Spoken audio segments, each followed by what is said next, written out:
네, 안녕하세요. 투자 업데이트 시간입니다. 어제 국내 증시 코스피와 코스닥 아쉬운 모습으로 거래를 마쳤습니다. 코스피와 코스닥 모두 4거래일 만에 이렇게 하락하며 거래를 마친 건데요. 코스피 시장에는 기관 투자자들의 매수세가 들어왔지만 코스닥 시장에선 외국인과 기관 투자자들의 동반 매도세가 이어졌습니다. 이 안에서 거래대금이 몰렸던 종목들은 어떤 종목들일지 오늘도 거래대금을 기준으로 수급 특징 함께 분석해 보도록 할 텐데요. 코스피와 코스닥부터 확인해 보도록 하겠습니다. 네, 우선 코스피 시장에서 거래대금이 많이 몰렸던 5가지 종목군들입니다. 삼성전자 그리고 SK하이닉스 같은 반도체 투톱이 일제히 올라와 있고요. 주가 자체는 그렇게 큰 탄력을 받지는 못했습니다. 삼성전자가 0.95% 결국 하락하며 거래를 마쳤고요. SK하이닉스는 0.15% 상승하면서 강보합권 수준을 나타냈습니다. 대상홀딩스는 9.52% 상승한 14,950원을 터치한 가운데 포스코홀딩스는 3% 넘게 조정을 받았고요. 코리아서키트 19.53% 상승세를 나타내면서 이 5가지 종목군들 내에서도 혼조세가 이렇게 뚜렷하게 나타난 모습입니다. 우선 대상홀딩스 같은 경우에는 이 한동훈 테마 종목으로 여겨지는 종목인데 이정제 효과가 있었죠. 어제 시장에서도 그러한 흐름이 지속이 됐다라고 보시면 되겠고요. 어제 2차전지 종목들은 전반적으로 약세를 기록하며 거래를 마친 가운데 포스코홀딩스 같은 경우에도 3% 넘는 약세를 기록했습니다. 네, 이어서 코스닥 시장에서 거래대금이 많이 몰렸던 5가지 종목군들 확인해 보도록 할 텐데요. 코스닥에서 거래대금 탑5 종목군들 보시면 블루엠텍과 LS머트리얼즈, 에코프로비엠, 태성, 그리고 퀄리타스 반도체 이렇게 5가지 종목군들을 확인해 보실 수가 있습니다. 우선 이 안에서 살펴보시면 반도체 종목군들이 주목을 많이 받았다는 점 보실 수가 있는데요. 그 안에서도 어제는 기판이라든지 장비 이쪽으로 순환매가 빠르게 도는 모습이 나타났습니다. 또 2차전지 종목들 어제는 전반적으로 약세를 기록했다는 점 말씀을 드렸는데 에코프로비엠도 5.17% 하락하며 거래를 마쳤습니다. 31만 2천 원을 터치했는데요. 최근 들어서 리튬 가격이 하락세를 나타내고 있다는 점이 실적에 대한 부담감으로 이어지면서 어제는 2차전지 소재 종목들 쪽에서 낙폭이 크게 집계가 됐고요. 그중에 대표적인 종목 중 하나가 바로 에코프로비엠이라고도 볼 수가 있겠습니다.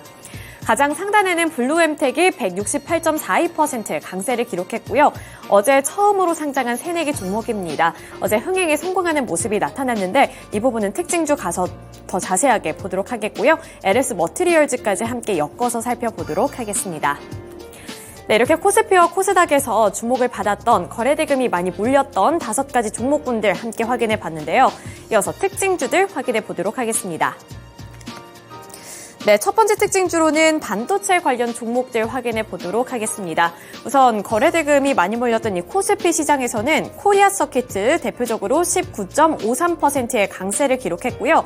코스닥 같은 경우에는 태성 그리고 퀄리타스 반도체가 일제히 급등하며 거래를 마쳤습니다. 태성이 12.55%, 퀄리타스 반도체가 22.3% 이렇게 상승률을 나타내며 거래를 마쳤는데요. 우선 큰 흐름을 보자면 이 반도체 내에서는 HBM에서 온디바이스 AI 그리고 이제는 CXL 쪽으로 흐름이 이렇게 흘러가고 있다는 점을 눈여겨보셔야겠습니다. 삼성전자가 HBM을 이을 차세대 기술인 CXL의 상표를 출원을 했다라는 소식이 어제 호재로 작용되면서 이렇게 관련 종목들 찾기에 분주한 시장이었는데요. 컴퓨트 익스프레스 링크로 불리고 있는 CXL은 HBM에 이어서 시장의 판도를 바꿀 수 있는 게임 체인저로 주목을 받고 있습니다. 인공지능 시대가 다가오면서 처리해야 할 데이터 양은 점점 더 많아지는데 여기서 기존 디램의 한계를 극복할 카드로 CXL이 꼽히고 있는 건데요. 특히 고용량 CXL 디램을 적용할 경우 메인 디램과 더불어서 서버 한 대당 메모리 용량을 8배에서 10배 이상 늘릴 수 있기 때문에 대용량 데이터를 빠르게 소화해낼 수 있다는 점이 가장 큰 강점으로 꼽히고 있습니다. 삼성전자를 비롯해서 SK하이닉스, 인텔, AMD, 그리고 엔비디아 등 세계적인 칩 설계 업체 쪽에서도 주목하고 있는 기술인데 삼성전자가 이 생산과 양산에 속도를 박차를 가하겠다라는 소식이 전해지면서 업계에서는 이런 CXL 관련 종목들을 눈여겨봐야 한다라는 평가도 제시하고 있습니다. 또 글로벌 CXL 시장이 오는 2028년까지 150억 달러로 많이 이렇게 확장이 될 것이다라는 분석도 나오고 있고요. 한화로 봤을 때 약 20조 원에 달할 시장으로 성장할 것이다라는 분석이 나오면서 어제 같은 경우에는 이렇게 CXL 관련 종목들이 일제히 급등해 줬습니다. 네, 이어서 두 번째 특징주 확인해 보겠습니다. 두 번째 특징주로는 새내기 종목들 확인해 보도록 할 텐데요. 우선 대표적으로 블루엠텍 살펴보시죠. 블루엠텍의 주가가 결국 168.42% 상승한 51,000원의 종가를 기록했고요. LS 머티리얼즈 같은 경우에는 그 전 거래일에 주목을 받았던 상장을 했던 종목입니다. 어제 정규장에서도 30% 꽉 채운 상한가를 기록하며 거래를 마쳤는데요. 우선 블루엠텍부터 살펴보겠습니다.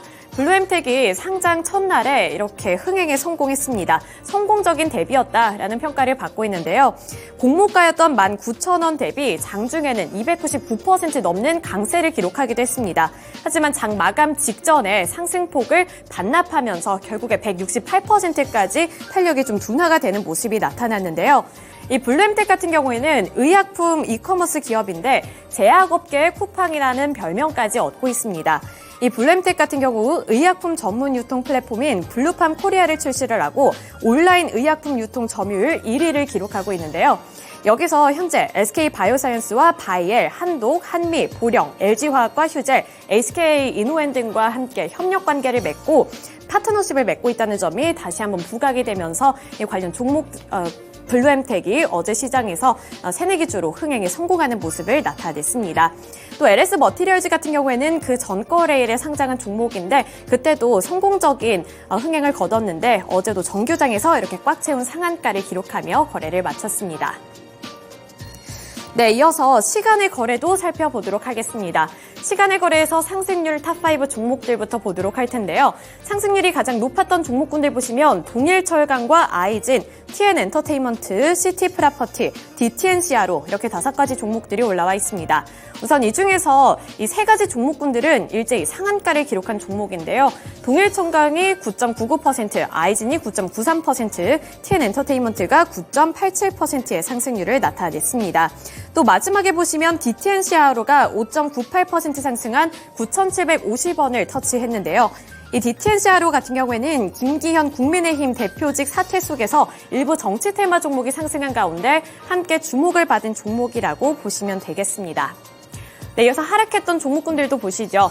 하락했던 종목군들 보시면 블루엠텍 10% 하락하며 45,900원을 터치했습니다. 이 블루엠텍 앞서서 살펴봤던 종목인데요. 어제 상장 첫날에 흥행에 성공했는데 이렇게 시간의 거래에서는 차익 매물이 빠져나가면서 10% 꽉 채운 하한가를 기록했다라고 보시면 되겠는데요. 유통 물량이 33% 정도로 최근 상장했던 다른 공모주들에 비해서 이 다소 물량이 많았다는 점이 하락 요인으로 꼽히고 있습니다. 이렇게 차익 매물이 시간의 거래에서까지 빠져나갔다는 점 보셔야겠고요. 아래로 보시면 베셀과 나이백, 파라텍 그리고 위즈익 스튜디오까지 일제히 하락했습니다. 위즈익 스튜디오 같은 경우에는 와이더 플래닛의 유상증자와 관련해서 굉장히 큰 폭의 상승세를 기록했던 종목인데 어제 시간의 거래에서는 3.72% 조정을 받으며 거래를 마쳤습니다. 네, 시간의 거래에서도 특징 종목 확인해 보겠습니다. 전 특징 종목으로 와이더 플래닛 이 유상증자 소식에 주목을 받았던 종목군들 보도록 할 텐데요. 물론 대표적인 종목으로 꼽히는 위즈익 스튜디오는 이렇게 하락하며 거래를 마쳤지만 나머지 TN엔터테인먼트라든지 시티프라퍼티 같은 경우에는 8%대에서 9%대까지 상승 탄력을 받아나가는 모습이 연출이 됐습니다. 우선은 배우 이정재와 정우성이 와이더 플래닛 유상증자에 참여한다는 소식이 전해지면서 이 관련 종목인 와이더 플래닛까지 며칠 연속으로 급등하는 모습이 나타나게 됐는데요.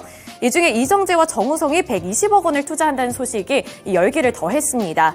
와이더 플래닛 같은 경우에는 빅데이터, 인공지능 마케팅 플랫폼 개발사로 사용자들이 어떠한 콘텐츠에 관심을 주느냐 이 부분에 특화가 되어 있는 기술력을 갖고 있는데요.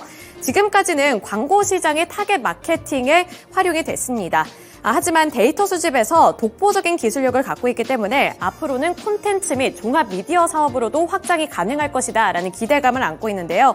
이 K 콘텐츠 제작 분야에서 기대감이 높아지는 가운데 연예 기획사라든지 연예인 매니지먼트 이런 쪽에도 관심도가 높아지고 있는 만큼 TN엔터테인먼트도 어제 9.87% 상한가를 터치하면서 시간의 거래에서 2,895원을 터치했습니다. 또 아래로 시티프라퍼티까지도 8.66% 상승하는 흐름을 나타내줬습니다.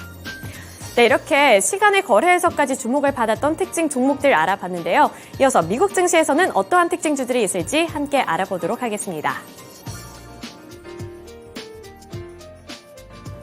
네, 간밤 뉴욕 증시 상당히 좋았습니다. 이제 산타가 찾아왔는데 그 산타는 파월 의장의 얼굴을 하고 있었고요. 금리 인하에 대한 기대감만 상당히 많은 시장이었는데 드디어 공식적으로 연준에서 금리 인하에 대한 멘트를 하게 되면서 3대 지수가 일제히 상승하는 흐름을 기록했습니다. 종목들도 지지부진한 모습을 기록하다가 막판에는 상승해주는 흐름으로 바뀌었는데요. 보시면 다우산업지수의 경우에는 37,090선을 기록하게 되면서 무려 사상 최고치까지 올라가는 흐름을 기록했습니다. 그 외에도 나스닥 지수나 S&P 500까지 모두 1.3% 이상의 상승세를 기록했는데요. 뉴욕 증시에서는 어떤 특징 종목들이 있었을지 하나씩 보겠습니다.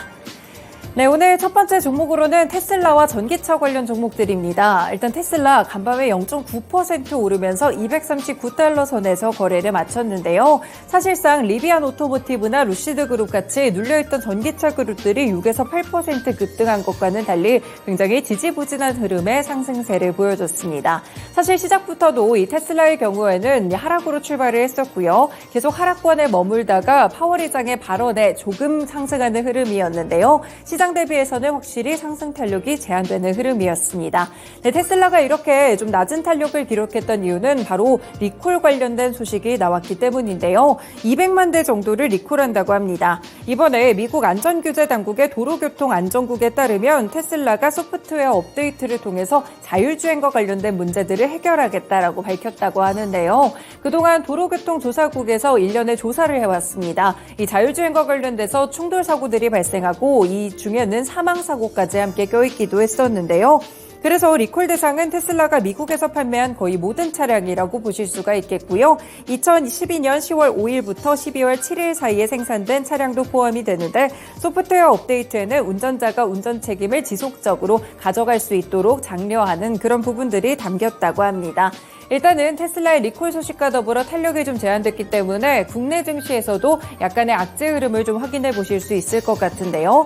국내 증시 테슬라 관련 종목들 함께 리스팅해드립니다. 물론 2차 전지 관련 종목들도 있지만 자율주행과 관련된 이슈이기 때문에 KC 같은 종목들 눈여겨서 살펴보실 필요가 있겠고요. 추가적으로 CTR 모빌리티까지 함께 체크해드립니다. 네, 두 번째 특징주 보시죠. 미국에서 항공 관련 종목들도 일제히 좀 지지부진한 흐름들을 보여줬는데요. 유나이티드 에어라인 홀딩스 정도만 시장과 비슷한 상승률을 기록했었고 그 외에 사우스웨스트 에어라인즈, 아메리칸 에어라인즈 그룹, 델타 에어라인 일제히 시장 대비해서 상당히 부진했습니다. 그 가운데 특징적으로 사우스웨스트 에어라인즈를 살펴보실 필요가 있을 것 같은데요. 4분기에 연료비 전망치를 상향 조정했습니다. 그래서 개장 전부터 1% 정도 주가가 밀려 내려가면서 출발을 했었고요. 낙폭을 키우며 거의 4%가량의 급락세로 어제 거래를 마쳤습니다. 일단 항공업 자체는 강한 레저 수요에 힘입어서 매출은 이전 가이던스보다는 훨씬 개선될 것이라고 이야기를 했는데요. 하지만 이번에 문제가 됐던 것은 바로 연료비와 관련된 멘트였습니다. 경제적인 연료비를 갤런당 3달러에서 3.1달러로 예상을 했었는데 이전 추정치가 2.9달러에서 3달러 사이이기 때문에 어느 정도 상향 조정됐다고 볼 수가 있겠죠. 비용적인 부담들을 무시할 수 없겠습니다. 다만 최근에 유가가 하락세의 길을 걷고 있는 가운데 간밤에만 유가가 WTI 기준으로 1% 정도 반등했다는 점 체크를 해드릴 수 있을 텐데요. 네, 국내에서도 항공 관련 종목들 어제는 좀 방어하는 시세들을 함께 기록했습니다. 이유는 유가가 급락했기 때문이죠. 하지만 유가가 상승 조금 더 해줬으니까요. 다시 한번 좀 탄력이 제한될 수 있다는 점 체크해 보시면서 대한항공부터 아시아나항공 그리고 LCC 관련 종목들 진에어, 에어부산까지 함께 체크해 두시길 바라겠습니다. 네, 마지막으로 미국 증시 특징주로는 화이자 체크해드립니다. 네, 화이자 간밤에 좀 6% 정도의 급락세를 기록을 했었는데요. 네, 회사가 월가 예상에 못 미친 내년의 실적 가이던스를 내놓게 됐습니다. 내년 매출이 585억에서 615억 달러에 머물 것으로 봤는데요. 월스트리트 저널에서는 616억 달러 정도의 매출이 예상했기 때문에 가이던스가 상당히 낮게 제시가 됐습니다. 주당 순이익은 조금 더 심각했는데요. 회사 측에서는 일단 주당 순이익을 1.45에서 1.65달러 사이가 될 것으로 예상을 했었는데 이전에는 3달러 이상의 주당 순이익이 나올 것으로 봤기 때문에 이번에 주가에 대한 충격이 꽤나 컸다고 살펴보실 수 있겠습니다. 결국 가이던스를 낮춘 이유는 전적으로 코로나19 제품 때문이라고 하는데요. 잘 아시다시피 이제 코로나19가 거의 종식이 됐고 결국에는 환자 발생률도 굉장히 낮아지고 있습니다.